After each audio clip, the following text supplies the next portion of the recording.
Olvida los monstruos del cine. Este era real y caminó entre nosotros. Hoy te traigo la historia de Richard Ramírez, el acosador nocturno, o Night Stalker, el hombre que convirtió la noche en un infierno. Para los habitantes de California entre 1984 y 1985, este no era el inicio de una pesadilla, era su realidad. Una sombra se movía en la oscuridad, un hombre que convertía la noche en un reino de terror. Los medios lo apodaron The Night Stalker, el acosador nocturno. Pero detrás de ese nombre aterrador había un hombre, Richard Ramírez. Esta es una historia de cómo un niño problemático de Texas se transformó en uno de los asesinos en serie más brutales y aleatorios de la historia estadounidense. Una historia que nos obliga a preguntarnos cómo se forja un monstruo.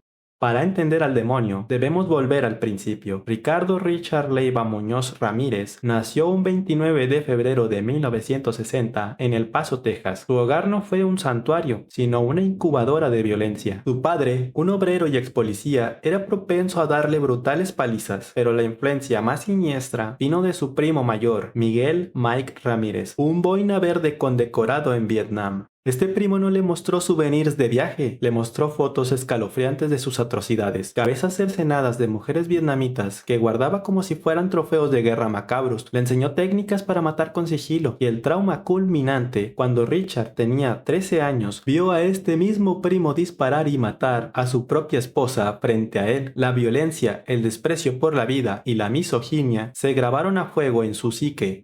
A estos traumas se sumaron problemas de salud. De niño, un columpio lo golpeó en la cabeza, lo que le provocó ataques de epilepsia hasta la pubertad. Su comportamiento antisocial comenzó temprano: robos desde los 9 años, consumos de drogas y un trabajo en un hotel donde no solo robaba habitaciones, sino que intentó violar a una huésped. Las señales de alarma estaban ahí. Su reinado de terror oficial comenzó la noche del 28 de junio de 1984 con el brutal asesinato de Jenny Vinco, de 79 años, en su apartamento de Glassell Park, Los Ángeles. Pero fue en la primavera y verano de 1985 cuando su violencia estalló con una furia incontrolable, un periodo que algunos llamarían el verano de Satán en la ciudad de Los Ángeles. Su modus operandi era sencillo y por eso aterrador. Era un walking killer, no necesita planes elaborados, recorría vecindarios buscando ventanas o puertas fáciles de forzar, se colaba en hogares mientras las familias dormían. Una vez dentro, el horror se desarrollaba con una brutalidad metódica. Primero, atacaba y, a menudo, asesinaba a los hombres de la casa. Luego se tomaba su tiempo con las mujeres, sometiéndolas a torturas, agresiones y finalmente, la muerte. Utilizaba cualquier arma disponible, cuchillos, un martillo o su pistola calibre 22, cuyas balas se convertirían en una huella clave que uniría los crímenes. Pero más allá del método estaba su firma, su obsesión por lo oculto. En las escenas del crimen, los investigadores empezaron a encontrar pentagramas dibujados en las paredes, a veces con lápiz labial. En al menos una ocasión, escribió letras de canciones de heavy metal, y hay testimonios de que obligaba a algunas de sus víctimas a jurar lealtad a Satanás. No solo mataba, estaba realizando un ritual. La forma aleatoria de sus ataques es lo que sembró el pánico más profundo. Sus víctimas no tenían un perfil. Por ejemplo, Jenny Vinco, de 79 años, apuñalada. Una niña de solo 8 años y asesinada. O por ejemplo, Peter Pan, de 66 años, asesinado a tiros en San Francisco. Atacaba a ancianos, parejas, jóvenes, niños. No había un patrón lógico. Si tu casa parecía vulnerable, eras un objetivo potencial para él. El impacto en la comunidad fue inmediato y masivo. California fue consumido por una psicosis colectiva. Las ventas de cerraduras, perros guardianes y armas de fuego se dispararon. La gente dormía con cuchillos bajo la almohada, con las ventanas cerradas, con llave, en pleno verano. Las calles se vaciaban al anochecer. El miedo era una niebla espesa que todos respiraban. En un principio, la policía estaba perdida, los crímenes estaban esparcidos geográficamente y las víctimas no tenían conexión, pero entonces, dos tenaces detectives del sheriff del condado de Los Ángeles, Gil Carrillo y Frank Salerno, este último ya famoso por el caso de los Hillside Stranglers, comenzaron a unir las piezas. encontraron un hilo conductor crucial. En múltiples escenas, una huella de zapatilla deportiva Avia, un modelo poco común, siempre se encontraba en la escena del crimen. Y luego estaban las balas, siempre de ese calibre 22, que vinculaban balísticamente varios asesinatos. La policía comenzaba a cerrar el cerco, pero el reloj corría en su contra.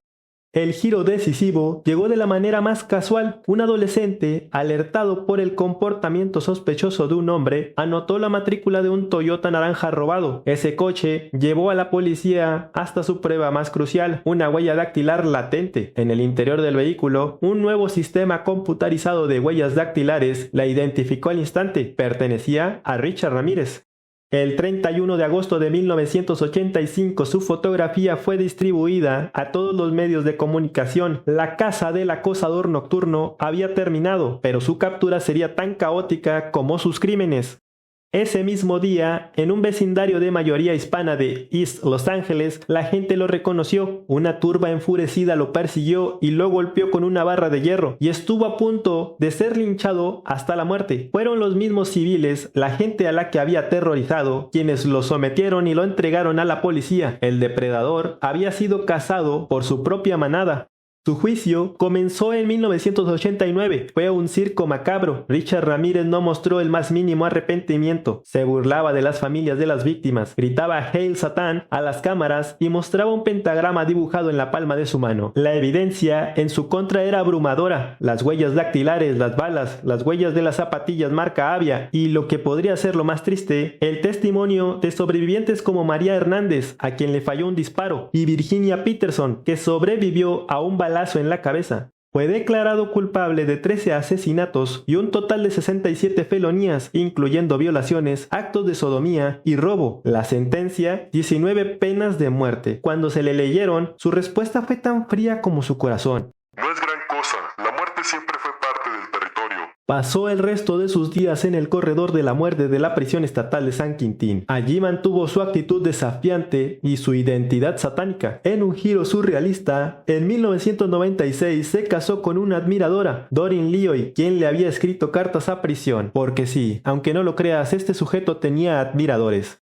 Richard Ramírez murió el 7 de junio de 2013 a los 53 años por complicaciones de un linfoma y una insuficiencia hepática. Su cuerpo no fue reclamado por nadie y fue incinerado. El acosador nocturno había dejado de existir, pero su legado de horror permanece.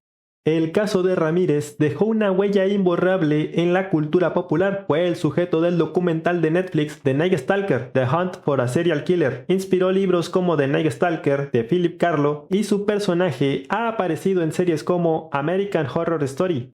Pero el caso también dejó misterios. En 2009, su ADN fue vinculado al asesinato de una niña de 9 años en San Francisco en 1984, un crimen por el que nunca fue juzgado. Esto plantea preguntas inquietantes. ¿Cuántas víctimas más pudo haber tenido? ¿Jenny Vinco fue realmente su primera víctima? La historia de Richard Ramírez es más que una crónica de crímenes, es un viaje a las profundidades de la naturaleza humana, un recordatorio de cómo el trauma infantil, las influencias negativas y una elección consciente de abrazar la oscuridad pueden converger para crear un monstruo. Nos deja con preguntas incómodas sobre la maldad, la justicia y los límites de la comprensión humana. El acosador nocturno ya no camina entre nosotros, pero su historia nos obliga a mirar a la oscuridad y, al igual que en mi anterior video, que puedes ver en mi canal, titulado Ed Gein, la historia real de la mente que inspiró el terror de Hollywood, te dejo con la misma pregunta de la vez anterior. ¿Un asesino nace o se hace? Si este viaje a la mente de un asesino te ha impactado, no olvides dejar tu like, compartir el video o suscribirte para no perderte los próximos casos, ya que esto nos ayuda a crecer y que el algoritmo de YouTube nos recomiende a más personas. También subo videos de historias de terror, curiosidades, fenómenos paranormales y mucho más. Hasta la próxima. Y no olviden cerrar bien sus ventanas por la noche.